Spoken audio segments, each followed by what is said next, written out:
who are having a discussion about enrolling in a university course. First, you have some time to look at questions 1 to 7.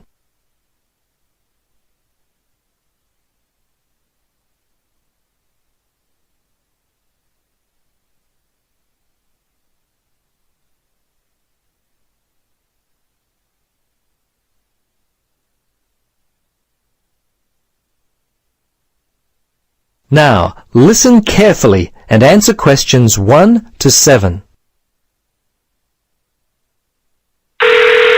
Registrar's office, this is Pam. Yes, hello. I'm calling about enrolling to study at the university. This is the right number? Yes, this is Mitchford University admissions. What would you like to know? Well, basically I need to know what I have to do to be enrolled as a student. You see, I'm currently studying education at another school. I've just finished my first year, but I'm not really enjoying it. I think I'm more interested in accounting. My dad teaches maths, so I thought it might be a good choice. Well, better than business anyway. Okay. Have you received a registration pack? No? How can I get one of those? Well, you've got to have one to register. You can enroll at the university at any time after you receive a registration pack. These are usually available from September for first-year and transferring students, and from November for returning students. On the basis of the information contained in the registration pack, you should attempt to make a firm choice about which courses to study before completing your form. I see. So I've only got a month to get my registration pack in. Can you send me one? Sure. If you are close to a high school, the registration pack and university prospectus are available from the Careers Advisor. Would that be helpful? Well, the closest school's too far away and I haven't got a car.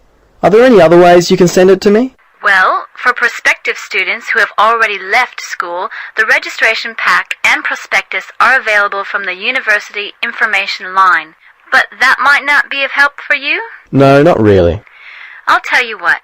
Why don't you give me your contact details and I'll send a pack out to you. At least that would be a start. Okay, sounds good. Right. Firstly, what's your name? Richard Dreyfus. That's Dreyfus. Your address there, Richard? Unit 12, 15 Sportsman Avenue. That's Sportsman, Mermaid Beach. 4554. And your telephone? Yes, I won't give you my home. Mobile's best. 0414. Hang on a minute, I don't call myself usually. I think it's 0414 658 339. Yes, that's it. Okay, now, do you have email? Yes, I do. It's Dreyfus, my last name, at igo. That's IGO.com. All lowercase letters, of course. Before you listen to the rest of the conversation, you have some time to look at questions 8 to 10.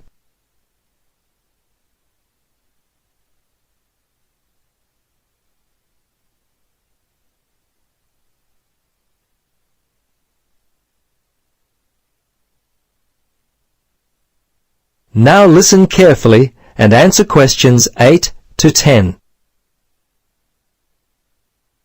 Okay, that looks fine.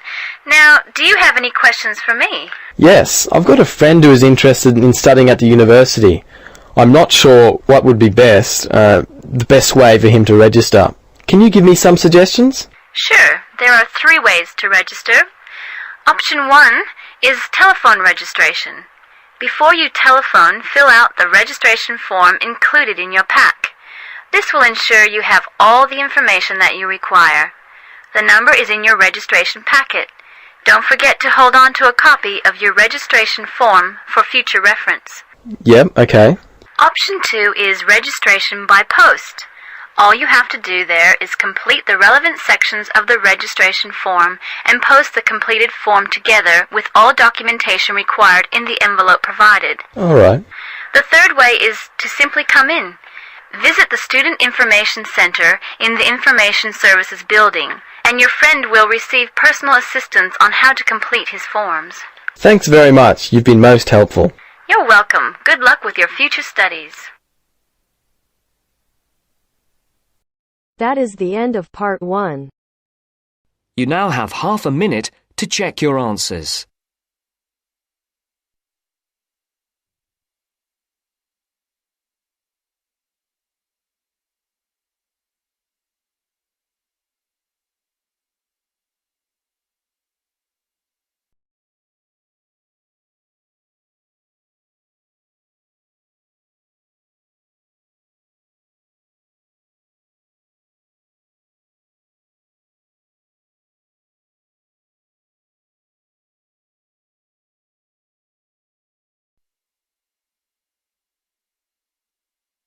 Now turns to part 2.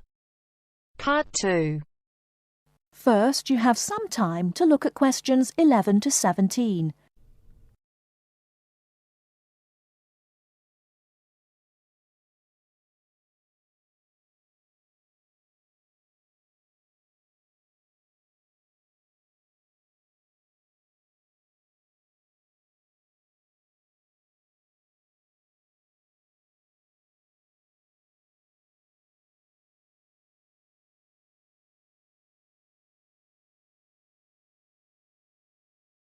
Now, listen carefully and answer questions 11 to 17. Hello, and thanks everyone for coming here today. I know it's always a bit stressful going for a job interview, but it's best to be prepared.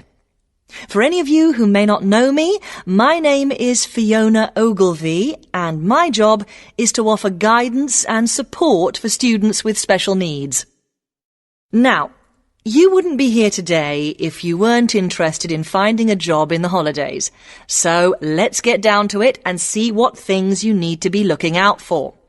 Most of you, I hope, will be applying for jobs with the companies that have been recommended by the university. The reason for this is that we here at the university already know these companies and have established good working relationships with them.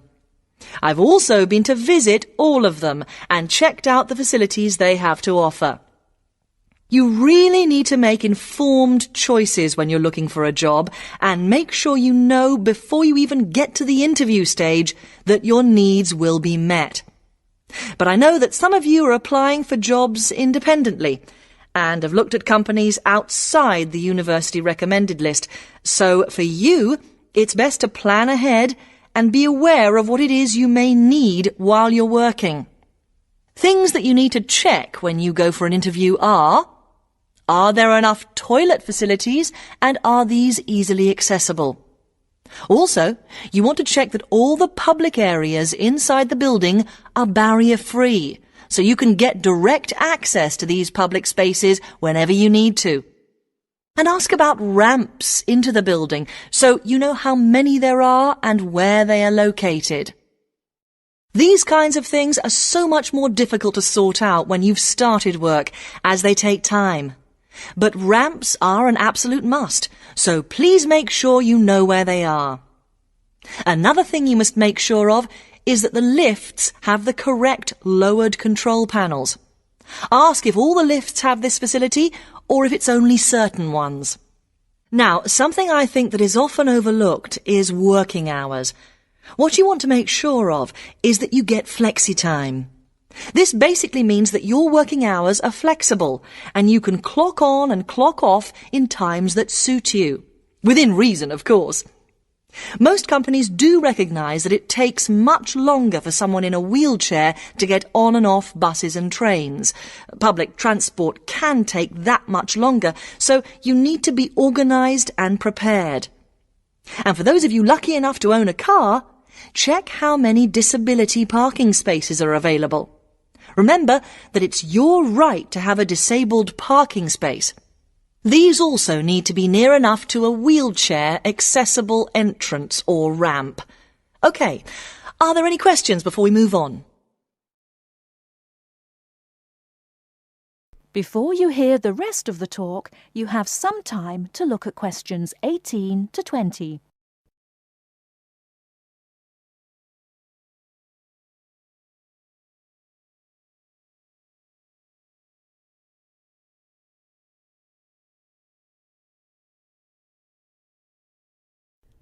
Now listen and answer questions 18 to 20. Right, let's move on then. Now I want to talk you through the series of visits to companies which we've got planned for next week. On Monday morning, we will be visiting the Lowland Hotel. They have various summer jobs available, working as a receptionist or conference organiser in their busy conference centre, organising and setting up conferences. You need to be prepared for working in an office environment and spending quite a bit of time talking on the telephone. The bus leaves for the hotel at 9 a.m, so make sure you leave yourself plenty of time to get there. When you arrive at the hotel, please gather in the reception area and wait for someone to take you to your first session, which will be a talk. The talk at the hotel will begin at 10 a.m, and then there will be a short tour of the hotel. There will be a light lunch provided, which is usually salads and sandwiches. The next place we'll be visiting will be on Tuesday afternoon. We'll be going to visit a little local company that makes handmade paper and cards. For those of you studying art, this may be just what you're looking for. We'll be taken on a tour of the company which lasts 3 hours. The tour will start at 3:30 p.m.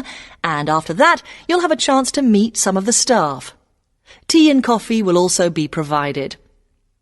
We have no trips planned for Wednesday, but on Thursday morning we'll be going to Tobago Travel Agency.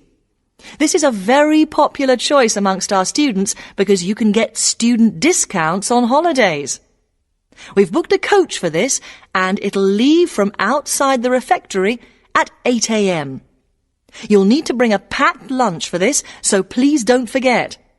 There is a little canteen where you can buy hot and cold food, but this is closed on Thursdays. Friday, we'll be having representatives from all the companies visiting us, so you will have a chance to ask any questions, and of course, put your name down on the list if you're interested in working for them over the summer. This event will take place in the main hall next to the library, and it'll run from 10:30 until 4.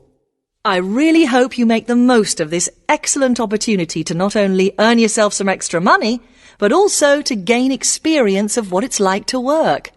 And if you'd like to find out more, then please ask some of the students who worked last year. They're all wearing green badges and will be happy to speak to you afterwards.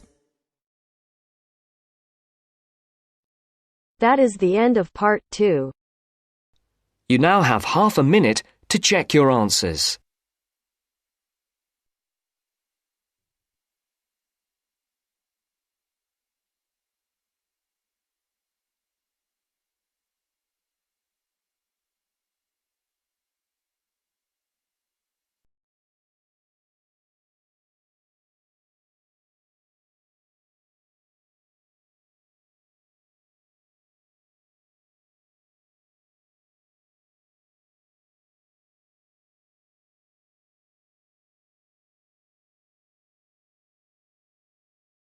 Now turns to part 3. Part 3. Hear an interview conducted by an interviewer special with the scientist Peter Piot, who discovered Ebola, a dangerous disease. Both of them are conversing about the disease and its origin. First, you have some time to look at questions 21 to 25.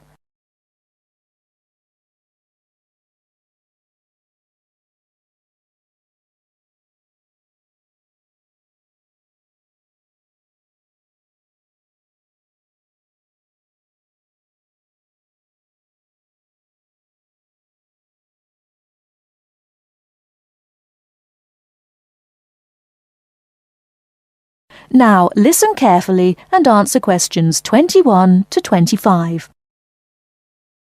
Professor Piot, as a young scientist in Antwerp, you were part of the team that discovered the Ebola virus in 1976. Can you tell how did it happen?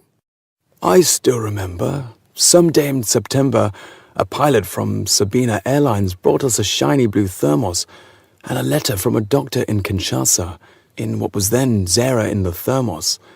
He wrote there was a blood sample from a Belgian nun who had recently fallen ill from a mysterious sickness in Yambuku, a remote village in the northern part of the country. He asked us to test the sample for yellow fever. These days, Ebola may only be researched in high-security laboratories. How did you protect yourself back then? We had no idea how dangerous the virus that we were dealing with was. And there were no high-security labs in Belgium back then. We just wore our white lab coats and protective gloves. When we opened the thermos, the ice inside had largely melted and one of the valves had broken. Blood and glass shards were floating in ice water. We fished the other, intact test tube out of the slop and began examining the blood for pathogens using the methods that were standard at the time. But the yellow fever virus apparently had nothing to do with the nun's illness. No, and the test for Lassa fever and typhoid fever were also negative. What then could be? Our hopes were dependent on being able to isolate the virus from the sample. To do so, we injected it into mice and other lab animals. At first, nothing happened for several days. We thought that perhaps the pathogen had been damaged from insufficient refrigeration in the thermos. But then, one animal after the next began to die. We began to realize that the sample contained something quite deadly. But you continued. Other samples from the nun who had just died arrived from Kinshasa. When we were just about able to begin examining the virus under the electron microscope, the World Health Organization entrusted us to send all of our samples to a high-security lab in England. But my boss at the time wanted to bring our work to a conclusion no matter what. He grabbed a vial containing virus material to examine it, but his hand was shaking and he dropped it on a colleague's foot. The vial shattered. My only thought was, oh shit! We immediately disinfected everything, and luckily our colleague was wearing thick leather shoes. Nothing happened to any of us. Before you hear the rest of the talk, you have some time to look at questions 26 to 30.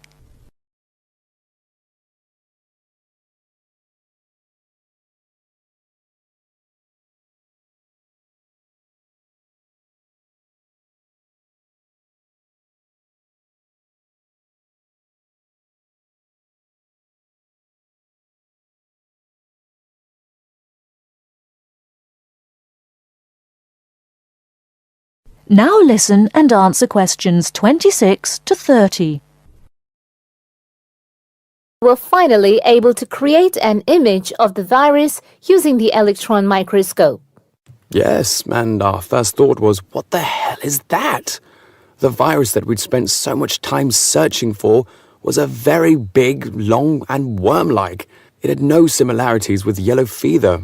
Rather, it looked like the extremely dangerous Marburg virus, which, like Ebola, causes a hemorrhagic fever.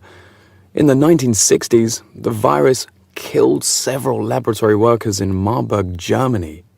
Were you afraid at that point? I knew almost nothing about the Marburg virus at the time. When I tell my students about it today, they think I must be from the Stone Age. But I actually had to go to the library and look it up in the Atlas of Virology. It was the American Center for Disease Control which determined a short time later that it wasn't the Marburg virus, but a related unknown virus. Hundreds of people had already succumbed to the virus in Yambuku and the area around it. You were also the one who gave the virus its name. Why Ebola? On that day, our team sat together till late into the night. We had a couple of drinks discussing the question. We definitely didn't want to name the new pathogen Yambuku virus, because that would have stigmatized the place forever. There was a map hanging on the wall, and our American team leader suggested looking at the nearest river and giving the virus its name. It was the Ebola River. So by around 3 or 4 in the morning, we had found a name. But the map was small and inaccurate. We only learned later that the nearest river was actually a different one. But Ebola is a nice name, isn't it?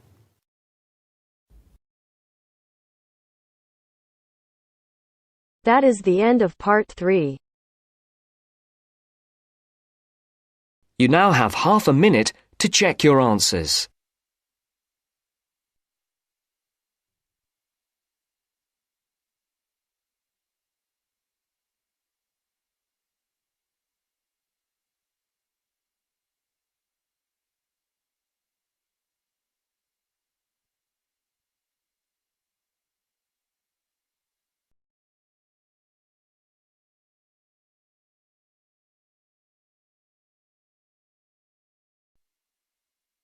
Now turns to Part 4.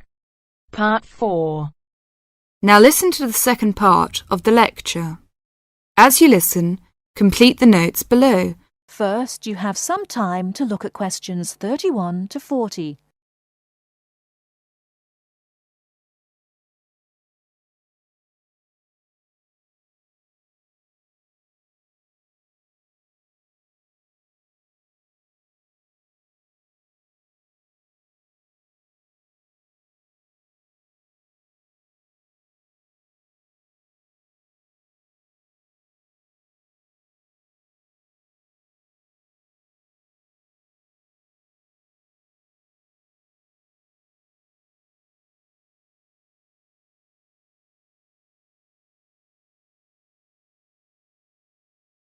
Now listen carefully and answer questions 31 to 40.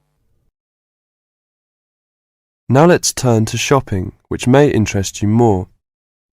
In general, shops open at 9 o'clock in the morning and close at 5:30 in the afternoon. In country towns and quieter suburbs, smaller shops close for an hour at lunchtime, and once a week there tends to be an early closing day when most shops shut during the afternoon. Many cities have a late night once a week when shops stay open until approximately 8 o'clock in the evening. You should ensure that anything you bring into the country, such as travelling irons, heated rollers, hair dryers and electric shavers, can be used on the standard British voltage, which is 240 volts, 58Z. Many hotels will, on request, be able to supply adapters for electric shavers. When you travel, you may want to send postcards home.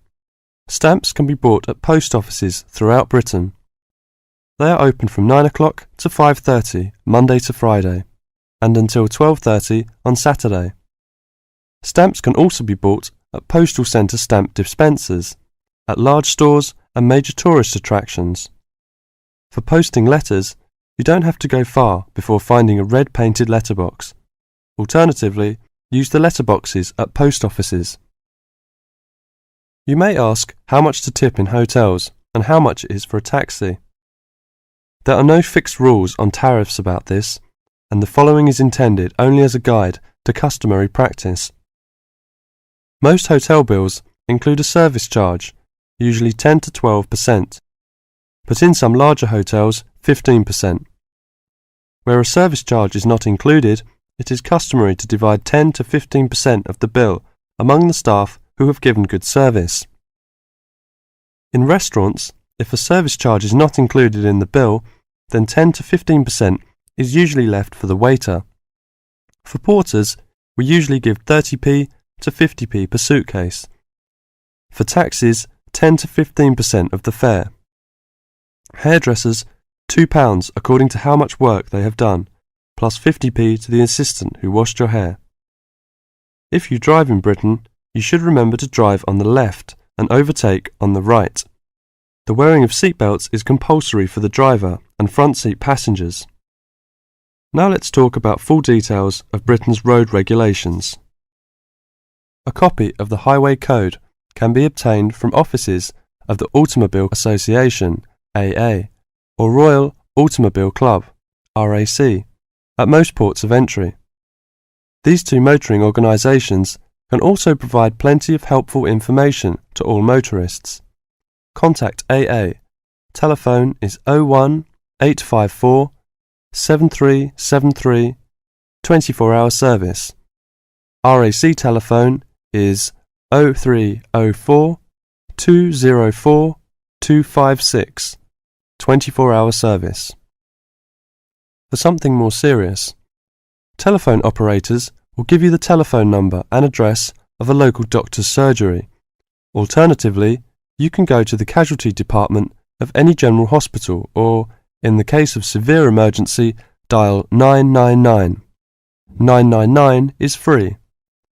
Remember, unless you belong to a European Community country or one with which the UK has reciprocal health arrangements, you will be charged for the full cost of medical treatment in Britain, except in the case of accidents or emergencies requiring outpatients treatments only.